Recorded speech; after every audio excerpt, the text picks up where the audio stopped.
So about a year ago, we bought this piece of property with the idea of owning something for good whitetail hunting.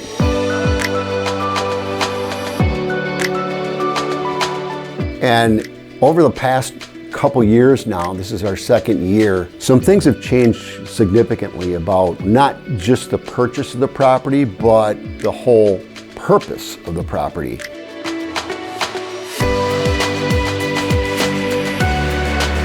When we saw what had been done in the past, just a whole different feeling came about us, a responsibility. It's an emotional thing, it's an appreciative thing, and one thing that really kind of stuck out about this piece of property is its historical value.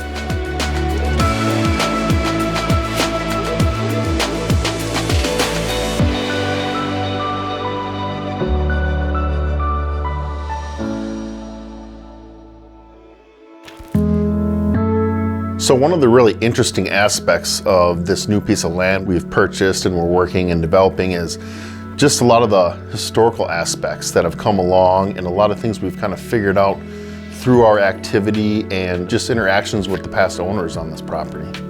There was this beautiful old barn and it's full of hay bales from in the past. A lot of that had to get cleared out and pulled out as they were tearing the barn down. And under some of these old hay bales, we'd found some old buckboards, old carriages.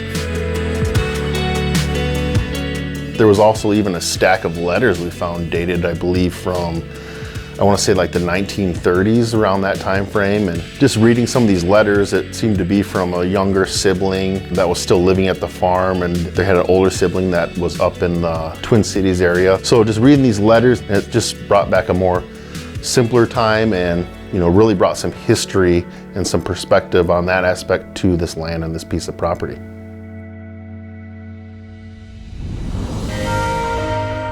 As you come down this main road and you come around this corner, there's this big red barn, and it really was a landmark.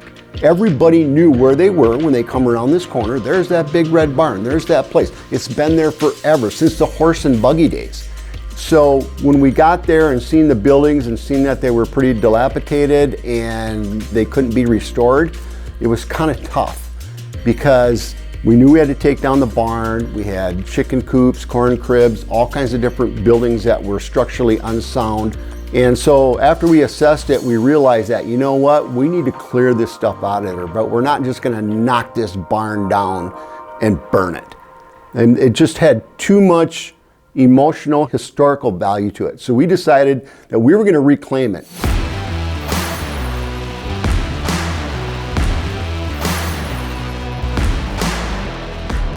So one of the things that we're doing around here in the farmhouse itself is we're cleaning up some of the old buildings that were not claimable. And the barn is the last piece of that puzzle, or one of the last pieces. So these building materials that we're taking out is all going to be recycled and reused, which is a great thing. And we're uncovering historical treasures that go way back into the 1800s, and it's pretty amazing.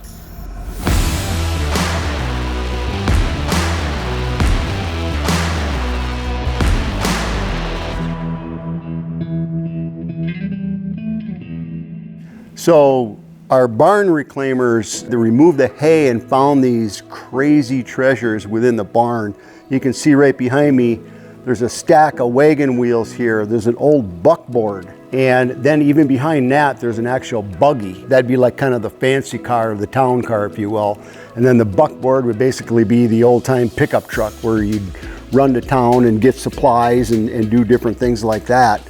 So we did a little research on this, and on the side of the buggy itself, there's a little plaque here that says the George Thompson and Son Buggy Company in Minneapolis, Minnesota.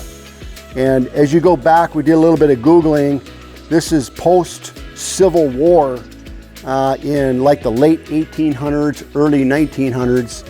And so that's the era that we're talking about. Now that's the last known time that this company existed. So it could have been in the earlier 1800s, not sure exactly how long that this company was around. So what's really striking about this and so fulfilling is the fact that we uncovered this treasure, something that had been gone.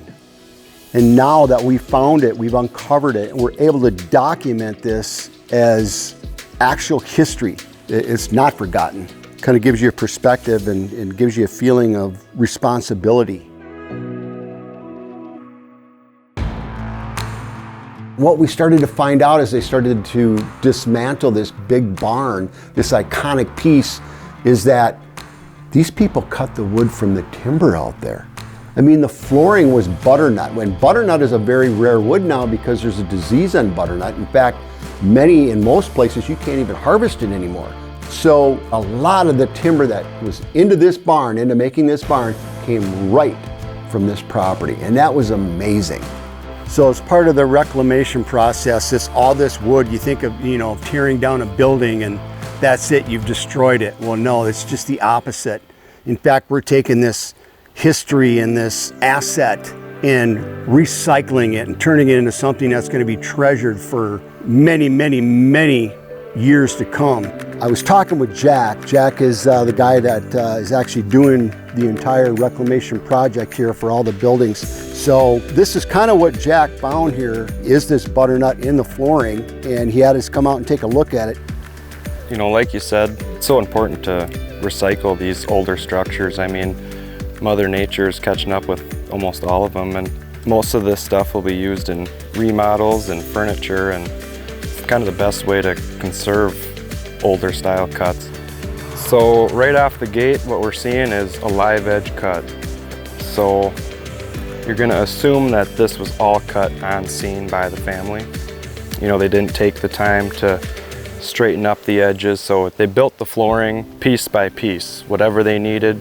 Lay this board down and then, grab a branch piece and then overlay it to cover the crack, and that's kind of their solution, and surpassed 100 years for sure. And Jack has headed up the entire project. He's been in charge of it, and we want to not only protect the historical value of this piece of property and the dwellings. We don't want to just tear stuff down and destroy it. We want to give it a good home. And so if you do have a project and you're looking for something like this, and it is extremely popular, just contact us, shoot us an email, and we can put you in the right direction on it. So when we're learning the history of this parcel and we find the old artifacts, it really brings appreciation for the past. And it's really interesting to just think back to what it could have been out there, what it might have been like in the past, because the roads that are there now that split through the property weren't the same roads. Actually, it's very interesting, when we purchased this new section to add on to it to the north, we learned from that owner that in the past, the draw that goes right through the 55 up and through the new pond that's on the new northern parcel, that's actually where the old horse and buggy highway used to be before they had motor vehicles. That's where the old highway used to be. It's hard to tell, you couldn't tell by looking at it now, but yeah, that used to actually be a highway. So it's really interesting to just kind of learn these little pieces of this piece of land, but then also brings a lot of excitement for the future so we can contribute and add value to this land through our own legacy. Now we have to take a look at this and repurpose it for what we're doing. We're not farmers, so we're not going to farm this thing. It's not going to be an agriculture piece for us. We're transforming this thing into a wildlife mecca. That's our goal, to have world-class whitetail and diverse wildlife and healthy plant and tree and just great environmental piece of property that's advantageous for everybody in the whole area. This piece of land definitely harbors a lot of unique characteristics. One of my favorite features out there is we have some natural spring-fed creeks that run right through the middle of the land. One of the coolest things that really struck me was we're walking along, we're seeing that there's a lot of natural springs here. And all of a sudden we come on this sound of water. And here it was a cattle drinking area. And what they did is they drove these pipes back into the hills until they hit that spring flow of the spring water coming out of these limestone hills. And this water runs through this pipe into a cattle watering trough, and that's how they watered the cattle in the pastures. And so it's free-flowing water, 24/7, 365 days a year. I'd never seen anything like that before. So here's the water pipe that spring-fed water right out of the hill here at Cedar Springs, and I can't get any equipment in here to dig this out and put a little water hole, so I came in here with a shovel, and I'm gonna see if this is a good idea or a bad idea. I'm gonna try to at least dig out a little water hole here, just pure mud. I'm gonna take one of these old pipes, stack it on this pile of logs, create a dam with an overflow pipe, and fill this up with mud and dirt. So basically create a little dam to get the water to hold instead of originally I just wanted to dig this out. We'll see if we can pull that off.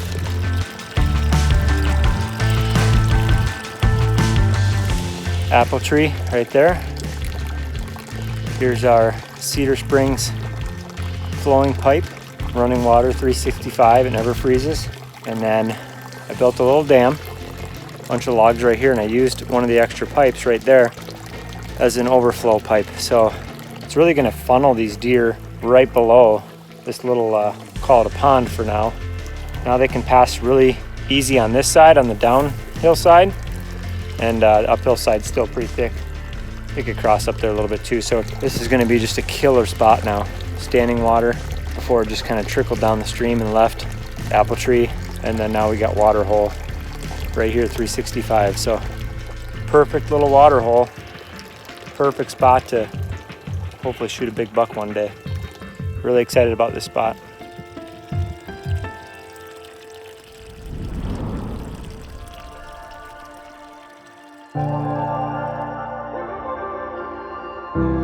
So last spring, our social media guy here, Brian Clary, he has a part-time job where he does a lot of carpentry and woodworking.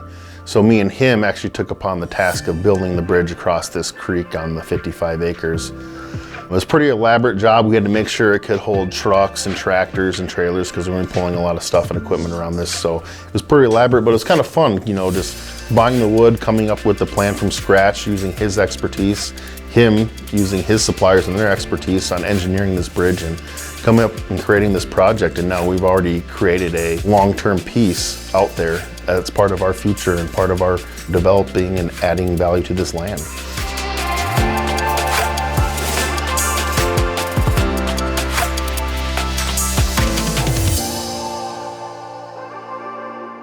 So when I look at properties, the first thing I typically do is look at a map. Diversity is probably the biggest thing that really attracts me when I look at whitetails. You know, property that has a lot of scrubby stuff, a lot of overgrown pastures, or just really not managed. The uglier it looks to us humans, kind of the better it is on a habitat scale for deer, turkey, upland birds, you know, just all kinds of wildlife. So diversity and as much change you can get in topography, plant life, the better. And then on this property specifically, some of those overgrown pastures in some areas with cedars and big shrubs and trees and stuff like that, that's really good for wildlife. You know, these unique little habitats that are not necessarily found on all properties are what really draw wildlife into our specific property. On the Oak Roost side, some of the areas that had old overgrown areas with old combines and vehicles grown into the timber, you know, that shows some areas that maybe weren't managed, that just kind of were set aside. And one of the first big sheds that I ever found on the property actually was right behind the house. On the Oak Roost side, it was a big 4-point side, real mature buck. Obviously felt comfortable right behind the old farmhouse because there's no human activity right there. So some of those things, some of the neglect that these properties get actually helps the wildlife substantially. And that's kind of some of the stuff we're seeing now. Really with this property, you just look at the topography, you have a lot of ups and downs, a lot of different hillsides. So east facing slopes, west facing slopes, north, south, just pretty much any bedding area you could ask for from wind direction. So different opportunities to not only house deer or house wildlife, but also hunt those locations too. Access from a human standpoint. We got the road we can jump off of into the property. South border, north border, different access points. We can play wind directions. A lot of variation in hunting strategy, which gives us a really good chance at targeting a buck when we find a pattern. And it's kind of interesting to look back at the property, slide that scale back on the aerial timeline, and see what the properties used to look like. A lot of what we see in Cedar Springs now, that's obviously the cedars and the shrubs and all that overgrown pasture. was once either a cattle pasture, wide open grass, or even some agricultural, some corn or bean fields too. So, it was wide open 30 years ago. Now it's completely covered up, and we're just gonna have to figure out ways now that everything's maturing to keep setting it back and keep getting that regrowth. So looking back, you can see what it was, what it is now, and then how we can move forward and keep it in a current state that really works well for wildlife.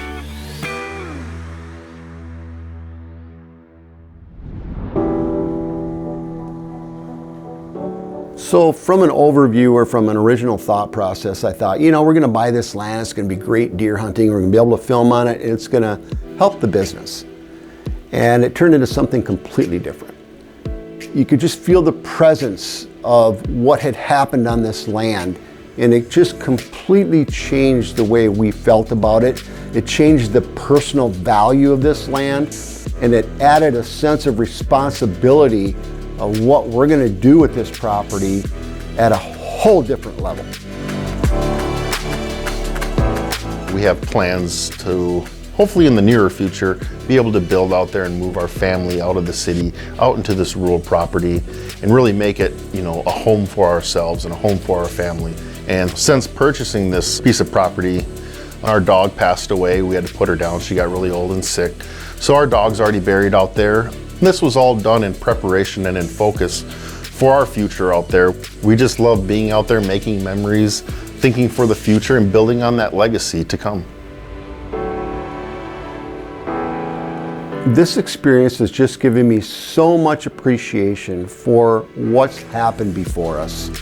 And I can't wait to see what's going to happen in the next generation or two to the improvements and the changes of this land, and continue the improvements and the legacy of everything that's going to be happening out there.